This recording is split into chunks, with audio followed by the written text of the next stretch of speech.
সহিহুল বুখারী পঞ্চম খণ্ড 2163 নম্বর পৃষ্ঠায় এসেছে, রাসূলুল্লাহ সাল্লাল্লাহু আলাইহি ওয়াসাল্লামের খুব প্রিয় সাহাবী হযরতে উসামা ইবনে যায়েদ রাদিয়াল্লাহু তাআলা আনহু বর্ণনা করেছেন, রাসূলুল্লাহ সাল্লাল্লাহু আলাইহি ওয়াসাল্লাম ইরশাদ করেছেন, ইযা সামি'তুম বিত-তাউনি বিআরদিন ফালা তাদখুলুহা ওয়া ইযা ওয়াকা'a বিআরদিন ওয়া আনতুম বিহা ফালা তাখরুজু মিনহা।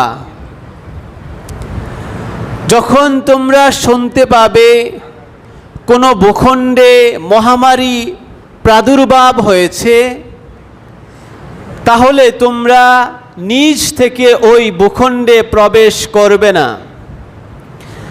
এরপর নবীজি বলেন, যখন এমন হবে যে কোনো ভূখণ্ডে তুমি আছো, ওই ভূখণ্ডেই মহামারী চলে এসেছে, ফালা তাখরুজু মিনহা, তোমরা এই ভূখণ্ড আক্রান্ত ভূখণ্ড ছেড়ে তুমি নিরাপদ আশ্রয়ের তালাশে এই ভূখণ্ড ছেড়ে তুমি চলে যাবে না। ভাইরা আমার, এই করোনা ক্রাইসিসের সময় বর্তমান যে বিশ্বের পরিস্থিতি, পৃথিবীতে এমন কোনো অঞ্চল ভূখণ্ড নাই যেখানে করোনার বিস্তার হয় নাই, এরকম কোনো স্থান বর্তমানে আমার জানা মতে নাই। কম বেশি সারা পৃথিবীতেই এই অবস্থাটা চলমান। সুতরাং আল্লাহর হাবিবের এই হাদিস অনুসারে অন্তত আমরা নিজেরা প্রতিজ্ঞাবদ্ধ হব, সচেষ্ট হব, এই মহামারীর এই সংকটের সময় আমরা নিজের গন্তব্য বা নিজের স্টেশন ছেড়ে আমরা দূরে কোথাও বিনা প্রয়োজনে আমরা আমাদের স্থান ত্যাগ করব না। এরপর আমরা দেখতে পাই সহিহুল বুখারী পঞ্চম খণ্ড 2177 নম্বর হাদিসে এসেছে, রাসূলুল্লাহ সাল্লাল্লাহু আলাইহি ওয়াসাল্লাম ইরশাদ করেছেন, লা ইউরিদু মুমরিদুন আলা মুসিহহিন, অসুস্থ ব্যক্তিকে সুস্থ ব্যক্তির কাছে তোমরা আনবে না। অসুস্থ উটকে, যেই উট সংক্রমণ ব্যাধিতে আক্রান্ত, এরকম উট বা পশুকে বা কোনো মানুষকে তোমরা সুস্থ মানুষের কাছে নিয়ে আসবে না। ভাইরা আমার, এভাবে এই সুস্পষ্ট হাদিসগুলো থেকে আমরা স্পষ্টভাবে যে বিষয়টা পাই, বর্তমান পৃথিবীর এই আধুনিক মেডিকেল সায়েন্স যে কোয়ারেন্টাইন এবং আইসোলেশনের কথা যা বলছে, এই বিষয়টির বর্ণনা আজ থেকে এই পৃথিবীর ইতিহাসে সর্বপ্রথম এই মেডিকেল সায়েন্সের এই দ্বারকে যিনি উন্মুক্ত করেছিলেন, পৃথিবীর মানুষকে যিনি এই কোয়ারেন্টাইন এবং আইসোলেশনের সর্বপ্রথম যিনি আবির্ভাব করেছিলেন, যার মাধ্যমে পৃথিবীর মানুষ এই ধারণা পেয়েছিল, তিনি হচ্ছেন আমার আপনার নবী মুহাম্মদুর রাসূলুল্লাহ সাল্লাল্লাহু আলাইহি ওয়াসাল্লাম। এই হাদিসের আলোকে আপনারা মনে কষ্ট নেবেন না। আপনাদেরকে উদাত্ত আহ্বান জানাবো, এই সমাজে আমরা যারা বসবাস করছি, আমরা যদি কেহ, আল্লাহ আমাদের সবাইকে হেফাজত করুন, সকলে বলে আল্লাহুম্মা আমিন। আল্লাহ পাকের কাছে আমরা সুস্থতার কামনা করি, দোয়া করি, আল্লাহ রাব্বুল আলামিন আমাদের সবাইকে হেফাজত করুন। কিন্তু যদি আপনি করোনায় আক্রান্ত যদি হয়ে যান, অথবা আপনার পরিচিত কেহ, আপনার পরিবারের কেহ যদি করোনায় আক্রান্ত যদি হয়ে যায়, তাহলে আপনি অবশ্যই সেলফ আইসোলেশনে আপনি থাকবেন। আপনি নিজেকে আইসোলেট করে রাখবেন, মানুষের কাছ থেকে বিচ্ছিন্ন করে রাখবেন। দয়া করে আপনি যে কোনো জনসমাগমে আপনি আসবেন না। যদি আপনি আসেন, এই বিষয়টা হবে আপনার পক্ষ থেকে একটি জঘন্য অপরাধ। এই জন্য যারা করোনায় আক্রান্ত, যেহেতু আমাদের দেশে বর্তমানে এই করোনা টেস্টের যে কিট, এগুলোর সংকট বা অপর্যাপ্তের কারণে আমরা আমাদের দেশে যথাযথ টেস্টের উপস্থিতি আমরা দেখতে পাচ্ছি না। সুতরাং এই অবস্থায় যারা করোনার সিমটমে যারা আক্রান্ত আছেন, জ্বর, ঠান্ডা, কাশি, আপনারা ভালো করে জানেন করোনার লক্ষণগুলো। এই ধরনের করোনার লক্ষণেও যারা আক্রান্ত আছেন, আপনি দয়া করে আপনার ইসলাম, আপনার ধর্ম, আপনার নবী, আপনার মুহাম্মদুর রাসূলুল্লাহ সাল্লাল্লাহু আলাইহি ওয়াসাল্লাম যে নির্দেশ দিয়েছেন, আপনি এই নির্দেশটা আপনি অবশ্যই পালন করবেন। নিজেকে একটু আইসোলেট করে রাখবেন, বিচ্ছিন্ন করে রাখবেন, স্বাস্থ্যবিধি মেনে চলবেন। আপনারা এই বিষয়গুলো যথাযথভাবে আমল করবেন তো ইনশাআল্লাহ। দ্বিতীয় বিষয় হলো, এই ক্রাইসিসের সময় আপনি বিনা প্রয়োজনে আপনার ঘর থেকে বের হবেন না। বিনা প্রয়োজনে আমরা আমাদের ঘর বাড়ি থেকে আমরা বের হব না, জনসম্মুখে আমরা যাব না বিনা প্রয়োজনে। ভাইরা আমার, এই বিষয়টির নির্দেশনাও আমরা আমাদের নবী মুহাম্মদুর রাসূলুল্লাহর সহিহ হাদিসে পেয়ে থাকি। রাসূলুল্লাহ সাল্লাল্লাহু আলাইহি ওয়াসাল্লাম ইরশাদ করেছেন, সহিহুল বুখারী 3474 নম্বর হাদিস, রাসূলুল্লাহ সাল্লাল্লাহু আলাইহি ওয়াসাল্লামের স্ত্রী আম্মাজান আয়েশা রাদিয়াল্লাহু তাআলা আনহা বর্ণনা করেন, সাআলতু রাসূলুল্লাহ সাল্লাল্লাহু আলাইহি ওয়াসাল্লাম আনিত তাউন, আমি রাসূলুল্লাহ সাল্লাল্লাহু আলাইহি ওয়াসাল্লামের কাছে মহামারী সম্পর্কে জিজ্ঞাসা করেছিলাম।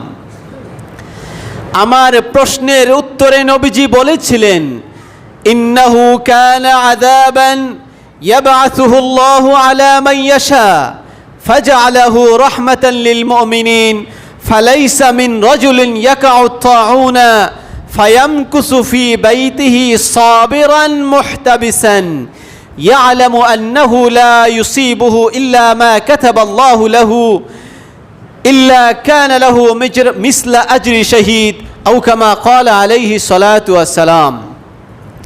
নবীজি ইরশাদ করেছেন, মহামারী হলো আল্লাহর পক্ষ থেকে একটি আযাব, তবে এই আযাবটি মুমিনদের জন্য রহমত। এই মহামারীর সংকটে যদি তোমরা পড়ে যাও, বা যদি কোনো মুসলমান যদি পড়ে যায়, ফায়ামকুসু ফি বাইতিহি সাবিরান মুহতাবিসান, নবীজি দুটি শব্দ ব্যবহার করেছেন। এই মহামারীর সময়ে যদি আল্লাহর বান্দা মুমিন ব্যক্তি যদি তার ঘরে, ফায়ামকুসু ফি বাইতিহি, তার ঘরে অবস্থান করে, সাবিরান, আমরা জানি একজন পুরুষের জন্য দীর্ঘ সময় ঘরে থাকা, একটু আবদ্ধ হয়ে যাওয়া, এটা অনেকের পক্ষে কষ্টসাধ্য হয়ে যায়, তার তবিয়তের সাথে এই বিষয়টা যায় না। কিন্তু বাবারা আমার, আপনার কল্যাণের জন্য আমার নবী, আপনার নবী মুহাম্মদুর রাসূলুল্লাহর এই বিষয়ে, এই সময়কার এই হাদিসটা আপনাকে অবশ্যই মনে রাখতে হবে। নবীজি বলেছেন, এই মহামারীর সংকটে যে ব্যক্তি তার ঘরে ধৈর্য সহকারে, মুহতাবিসান, সওয়াবের আশায় আপনি ঘরে ধৈর্য ধরে বসে থাকবেন, আপনি মনে করবেন না এটা আপনার জন্য জেলখানা। এই বিষয়ে ধৈর্য ধরে যদি আপনি ঘরে অবস্থান করেন, নিঃসন্দেহে আপনাকে আল্লাহ রাব্বুল আলামিন এই ধৈর্য ধারণ করার কারণে আপনাকে সওয়াব দেওয়া হবে। এই ধৈর্য ধরে যে ব্যক্তি অবস্থান করবে এবং এই অবস্থান করে ঘরে অবস্থান করে যে ব্যক্তি বিশ্বাস করবে যে আমি তো আমার প্রোটেকশন যতটুকু নেওয়ার আমি নিলাম, তারপরেও যদি আমার ঘরে যদি করোনা চলে আসে, মহামারী চলে আসে, এই বিষয়টা হলো আল্লাহর পক্ষ থেকে। এই বিশ্বাস রেখে যে ব্যক্তি তার ঘরে থাকবে, স্বাস্থ্যবিধি মেনে চলবে, নবীজি বলেছেন ওই ব্যক্তিটাকে মিসলু আজরি শহীদিন, আল্লাহ রাব্বুল আলামিন এরকম প্রোটেকশন নেওয়ার পরেও যে ব্যক্তি ইন্তেকাল করবে তাকে আল্লাহ রাব্বুল আলামিন শহীদি মর্যাদা দান করবেন। আজকে বড় আফসোস লাগে, দুঃখ লাগে, সমাজে চলার পথে বিভিন্ন স্থানে আমরা দেখতে পাই এক শ্রেণীর মানুষ যারা স্বাস্থ্যবিধি মানার চেষ্টা করে তাদেরকে তিরস্কার করা হয়। এক শ্রেণীর মানুষ তারা বলে যে আল্লাহর ভরসা, আমার যা ইচ্ছা তাই হবে, আমি এগুলোকে আমি তোয়াক্কা করি না। ও ভাই, আপনি কি আল্লাহর রাসূলের চেয়ে বেশি জ্ঞানী হয়ে গেলেন? আপনার ইয়াকিন বিশ্বাস কি আমার নবীর চেয়ে বেশি হয়ে গেল? আপনার এই কথাগুলো নিঃসন্দেহে একটি মূর্খতাপূর্ণ কথা। আপনার ইসলাম সম্পর্কে, আপনার নবীর হাদিস সম্পর্কে আপনার জ্ঞান নাই। এই জন্য সাবধান, আমরা অতি উৎসাহী হব না, আমরা অতি উৎসাহী হব না। আল্লাহর নবী যে কথা বলেছেন, আপনার বাড়িতে আপনি ধৈর্য ধরে স্বাস্থ্যবিধি মেনে আপনি ধৈর্য ধরার পরেও যদি আপনাকে করোনা পেয়ে বসে, তাহলে আপনি হবেন শহীদি মর্যাদার অধিকারী। তৃতীয় হলো, যারা করোনায় আক্রান্ত অথবা করোনার সিম্পটমে যারা আক্রান্ত, তাদের সংস্পর্শ থেকে দূরের কোনো মানুষ আমরা তাদের সাথে একেবারে কাছে গিয়ে আমরা দেখা সাক্ষাৎ করা থেকে আমরা বিরত থাকব। এই বিষয়টাও আল্লাহর নবীর হাদিস থেকে পাওয়া যায়। অসংখ্য হাদিসের কিতাবে এসেছে। সহিহুল বুখারী, বুখারী শরীফের একটি অধ্যায়ের নাম হলো কিতাবুত তিব্বি, চিকিৎসা শাস্ত্র। এই অধ্যায়ের একটি বাব হলো, একটি পরিচ্ছেদ হলো বাবুল জুজাম। এই অধ্যায়ের 5707 নম্বর হাদিসে এসেছে, আল্লাহর হাবিব বলেছেন, ফিররা মিনাল মাজজুম কামা তাফিররু মিনাল আসাদ ওয়া ফি রিওয়ায়াতিন ফিররা মিনাল মাজজুম ফিরারাকা মিনাল আসাদ আও কামা ক্বালা আলাইহি সালাতু ওয়াস সালাম। তুমি কুষ্ঠ রোগী থেকে পালায়ন করবে। ফিরারাকা মিনাল আসাদ, একটা বনের ভাগ, একটা বনের সিংহকে দেখলে কোনো সুস্থ বিবেকবান মানুষ ওই সিংহের দিকে আগিয়ে যায় না, সিংহের দিকে অ্যাডভান্স হয় না, বরং তার নিজের নিরাপত্তার জন্য সে পালায়ন করে। নবীজি বলেছেন, কুষ্ঠ রোগী থেকে, এই কুষ্ঠ রোগটা হচ্ছে এক ধরনের চর্মরোগ, যার সংক্রমণ একটি ব্যাধি। নবীজি বলেছেন, এই কুষ্ঠ রোগী থেকে তুমি পালায়ন করবে। ফিরারাকা মিনাল আসাদ, সিংহ থেকে যেভাবে মানুষ পালায়ন করে তুমি সেভাবে তুমি পালায়ন করে নিজেকে সেভ করবে, হেফাজত করবে। সুতরাং যারা একমাত্র রোগীর সেবা শুশ্রূষায় যারা আছেন, তারা ছাড়া অন্য কোনো মানুষ আমরা এই ধরনের রোগীর কাছ থেকে একটু যথাযথ দূরত্ব বজায় রাখব। চতুর্থ বিষয় হলো, বিনা প্রয়োজনে, ভাইয়ের আমার, আমাদের মানবীয় বিভিন্ন প্রয়োজনে আমাদের ঘর থেকে বের হতে হয়, বাজারে যেতে হয়, মার্কেটে যেতে হয়, রাস্তাঘাটে বের হতে হয় আমাদের জীবনের চাহিদার কারণে। কিন্তু মনে রাখতে হবে, বিনা প্রয়োজনে আমরা আমাদের সমাজে বা পরিবেশে জনসম্মুখে আমরা যাব না। এগুলো থেকে আমরা বিরত থাকব। প্রয়োজন ছাড়া আজ থেকে আমরা পাশের দোকানেও আমরা যাব না। প্রয়োজন ছাড়া মার্কেটে অযথা ঘোরাফেরা করব না। ঘরের বাহিরে আমরা যাব না। ভাইরা আমার, এই বিষয়ের নির্দেশনাও আমরা রাসূলুল্লাহ সাল্লাল্লাহু আলাইহি ওয়াসাল্লামের সাহাবীদের জীবনী থেকে পেয়ে থাকি। 18 হিজরি, ভালো করে মনে রাখবেন, 18 হিজরিতে রাসূলুল্লাহ সাল্লাল্লাহু আলাইহি ওয়াসাল্লামের সাহাবী হযরতে আবু উবাইদা ইবনুল জাররাহ রাদিয়াল্লাহু তাআলা আনহু বর্তমান সিরিয়ার গভর্নর নিযুক্ত হয়েছিলেন। আবু উবাইদা রাদিয়াল্লাহু তাআলা আনহু যখন গভর্নর, এই সিরিয়াতে তাউন ও আমওয়াস একটি মহামারী দেখা দিয়েছিল। সিরিয়ার গভর্নর আবু উবাইদা রাদিয়াল্লাহু তাআলা আনহু এই মহামারীতে তিনি শহীদ হয়েছিলেন। তারপর গভর্নর নিযুক্ত হয়েছিলেন রাসূলুল্লাহ সাল্লাল্লাহু আলাইহি ওয়াসাল্লামের কলিজার টুকরা বিশিষ্ট সাহাবী হযরতে মুআজ ইবনে জাবাল রাদিয়াল্লাহু তাআলা আনহু। হযরতে মুআজ ইবনে জাবাল রাদিয়াল্লাহু তাআলা আনহু যেদিন গভর্নর নিযুক্ত হয়েছিলেন, তিনিও যেই দিন গভর্নর নিযুক্ত হয়েছিলেন সেই দিন সেই মহামারীতে আক্রান্ত হয়ে তিনি এবং তার ছেলে আব্দুর রহমান ইবনে মুআজ এই দুইজন মৃত্যুবরণ করেছিলেন। তারপর ওই সিরিয়ার গভর্নর হয়েছিলেন 18 হিজরিতে হযরতে আমর ইবনুল আস রাদিয়াল্লাহু তাআলা আনহু। রাসূলুল্লাহ সাল্লাল্লাহু আলাইহি ওয়াসাল্লামের সাহাবী হযরতে আমর ইবনুল আস রাদিয়াল্লাহু তাআলা আনহু গভর্নর নিযুক্ত হয়েছিলেন।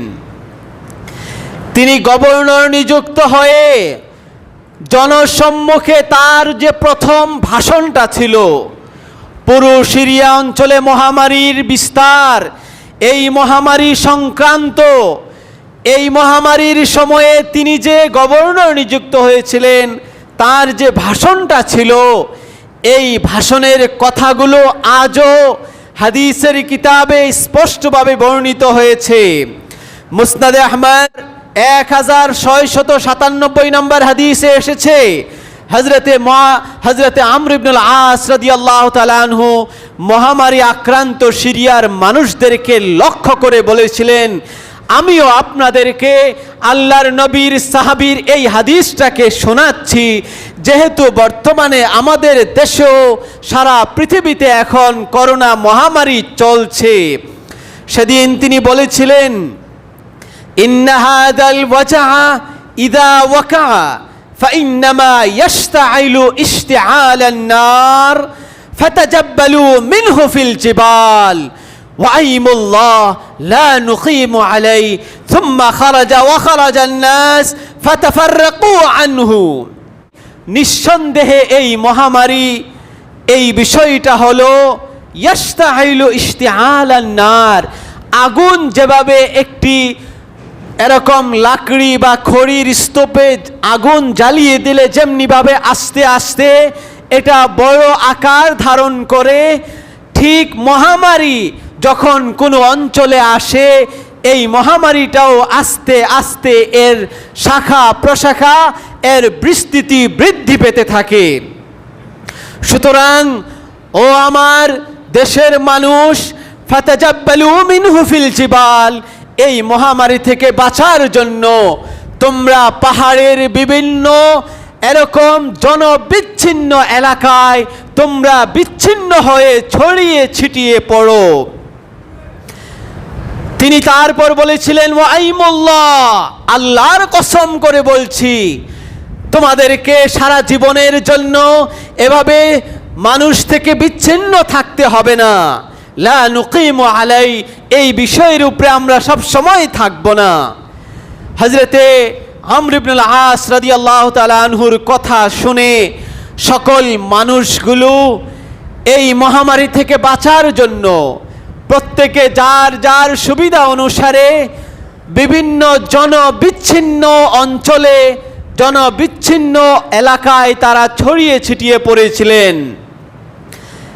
কিছুদিন পর এই মহামারী যখন চলে গেল, দেশ যখন স্বাভাবিক হলো, এই বিষয়টার সংবাদ, এই পদক্ষেপের সংবাদ তৎকালীন খলিফাতুল মুসলিমিন হযরতে ওমর ইবনুল খাত্তাব রাদিয়াল্লাহু তাআলা আনহু আনহুম এর কাছে যখন পৌঁছলো, তখন হযরতে আমর ইবনুল আস রাদিয়াল্লাহু তাআলা আনহুর এই পদক্ষেপটিকে তিনি প্রশংসা করেছিলেন। এই জন্য ভাইয়ের আমার, সুতরাং যেহেতু আপনার আমার এই পরিবেশ তখনকার অবস্থার আলোকে তিনি মানুষের, এই পাহাড়ি অঞ্চলের মানুষের জন্য এই নির্দেশ দিয়েছিলেন, যেহেতু আমরা এই অঞ্চলে, এই সমাজে আমাদের জন্য যেভাবে মানুষ থেকে বিচ্ছিন্ন থাকা যায়, জনসম্মুখ থেকে বিনা প্রয়োজনে আমরা বিচ্ছিন্ন থাকার চেষ্টা করব। আপনাকে আল্লাহর কসম করে বলছি, আমরা সারা জীবন এই অবস্থায় আশা করি আমরা থাকব না। অল্প দিনের জন্য এই শীতে যেহেতু এই মহামারী আস্তে আস্তে প্রকট ধারণ করছে, বর্তমানে বাংলাদেশে আগের সকল রেকর্ড ভঙ্গ করে মৃত্যুর সংখ্যা যেমনিভাবে বৃদ্ধি পেয়েছে, আক্রান্তের সংখ্যাও তেমনিভাবে আরও বেশি বৃদ্ধি পেয়েছে। এজন্য আপনার আমার নিরাপত্তার জন্য ইসলামের নির্দেশনাগুলো আমরা যথাযথভাবে পালন করব। পঞ্চম বিষয় হলো, এই মহামারীর সময়ে আমরা অবশ্যই মাস্ক ব্যবহার করব। স্যানিটাইজেশন বা হ্যান্ড স্যানিটাইজার এগুলো দিয়ে আমরা স্যানিটাইজ করব, মাস্ক ব্যবহার করব, স্বাস্থ্যবিধি মেনে চলব। এই বিষয়গুলো চিকিৎসার একটি অংশ। আল্লাহর নবী সহিহ হাদিসে বলেছেন, ইয়া ইবাদাল্লাহ, হে আল্লাহর বান্দারা, তাদাওয়াউ, তোমরা চিকিৎসা গ্রহণ করবে, ফাইন্নাল্লাহ, স্বাস্থ্যবিধি, স্বাস্থ্য অনুসারে স্বাস্থ্যের নিরাপত্তার জন্য যা কিছু প্রয়োজন তোমরা তা গ্রহণ করবে। ফাইন্নাল্লাহ লাম ইয়াদা দাআন ইল্লা ওয়াকাদ ওয়াদা লাহু শিফাআন।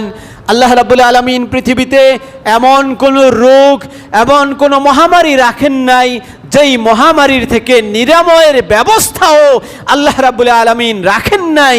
এরকম কোনো মহামারী, এমন কোনো রোগ ব্যাধি পৃথিবীতে নাই। ষষ্ঠ বিষয় হলো, আমরা প্রত্যেকেই মানবীয় চাহিদার কারণে আমরা খাদ্য খাবার গ্রহণ করি। এই খাদ্য খাবার গ্রহণ করার ক্ষেত্রে আমরা অনেকেই অতি ভোজন করে ফেলি, এমন খাবার খাই যে আমার পাকস্থলী ভরে একেবারে আমার এরকম গলা পর্যন্ত ভরে যায়। এই অতিরিক্ত ভোজনের কারণে আপনার শরীরে কোলেস্টেরলের পরিমাণ বৃদ্ধি পাচ্ছে, চর্বি বৃদ্ধি হচ্ছে রক্তের মধ্যে, আপনার হার্ট ব্লক হয়ে যাচ্ছে, আপনার রক্তের কণিকাগুলো আবদ্ধ হয়ে যাচ্ছে। এই সবের পিছনে মূল কারণ হলো অতি ভোজন। সুনানুত তিরমিজি 4th খণ্ড 590 নম্বর পৃষ্ঠা, নবীজি বলেছেন, মা মালা আদামিয়ুন বিআআন শাররাম মিন বাতনিন।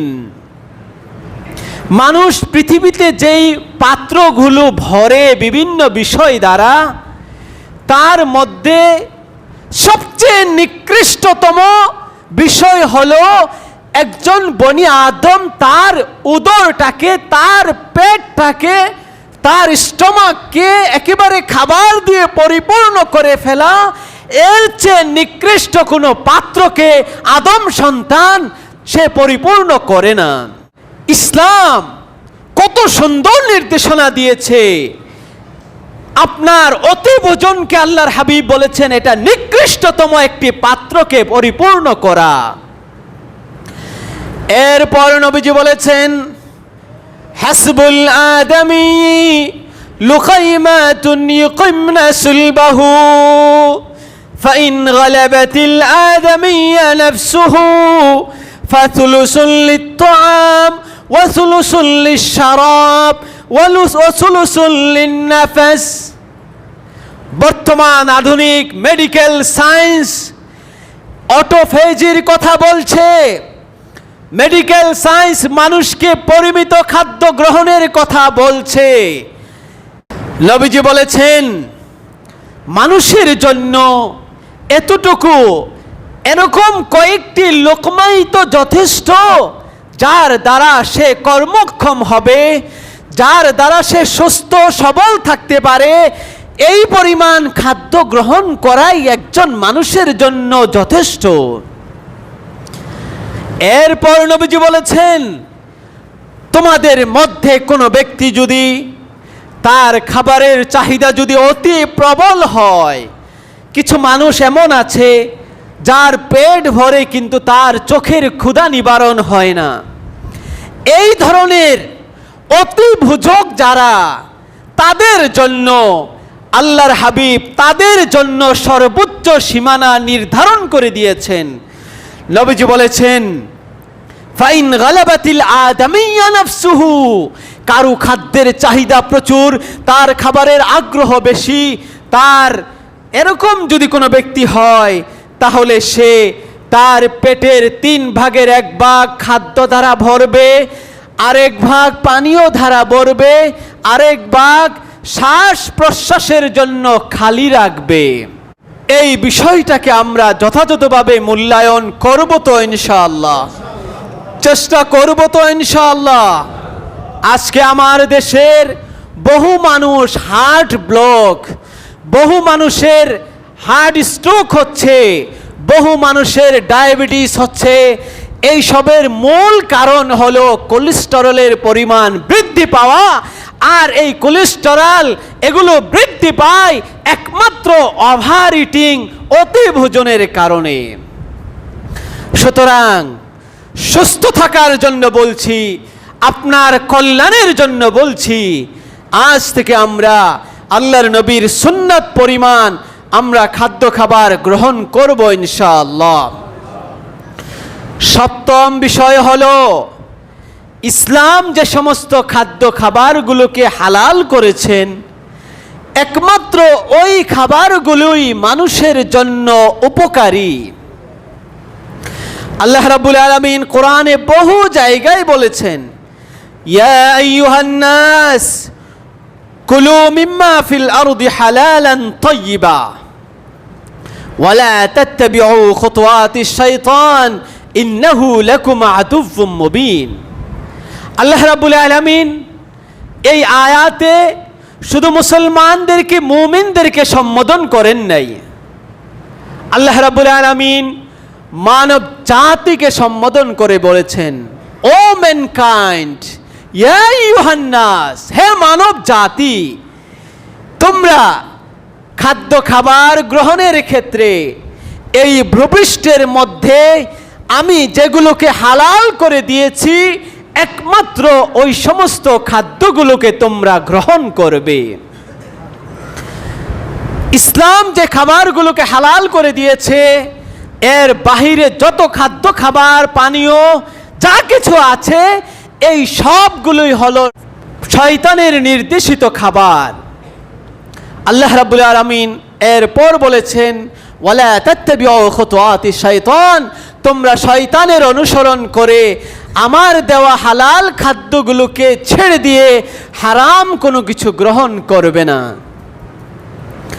ভাইরা আমার, ইসলাম মানুষের জন্য ক্ষতিকর সকল বিষয়কে হারাম করে দিয়েছে, সকল নেশা জাতীয় দ্রব্যকে হারাম করে দিয়েছে।